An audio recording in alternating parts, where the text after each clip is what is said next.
આખો દી કામ કામ ને કામ. સવારમાં પેલા નાસ્તો ગોડો, પછી છોકરાને સ્કૂલે મોકલો, પછી ગાભા ધોવો, વળી કચરા પોતા કરો, વળી તા બપોરે આવી જાય એને ગળસાડો, વળી પાછી રસોઈ બનાવો. આખો દી નકરું કામ કામ ને કામ જ કરવાનું આપણે તો. આ જેરિકા ભાખરી કરી દે ની.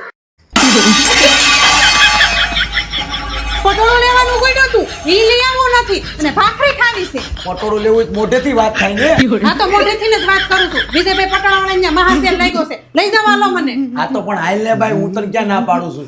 હા મારા સુરતની બેનો વિજયભાઈ પટોળાવાળા મહાસેલ લઈને આવી ગયા છે. 50% સુધીનું તો ડિસ્કાઉન્ટ આપે છે. ખાલી પટોળા ને બાંધણી જ નહીં, ડ્રેસ, સાડી, સોલી, દુપટ્ટા, ક્લોઝ, પર્સ અને જ્વેલરીનો ખજાનો છે, ખજાનો. ડિઝાઇન અને કલેક્શન તો વિજયભાઈ પટોળાવાળાનું જો આખા સુરતની બાયુને ભેગી કરે પાર થાય. તારીખ 25 ઓગસ્ટ થી 31 ઓગસ્ટ સુધી આ મહાસેલ રહેવાનો છે, તો ફટાફટ પૂકી જાવ સિટી લાઇટ એરિયા તેરાપત ભવનમાં બીજા માળે. ને હા, પાર્કિંગની પણ સુવિધા છે ને એન્ટ્રી ફ્રી છે. જો મારી બેનો આ મહાસેલનો લાભ લેવા સુકી ન જાતા, જરીક ઉતાવળ રાખજો. જય શ્રી કૃષ્ણ.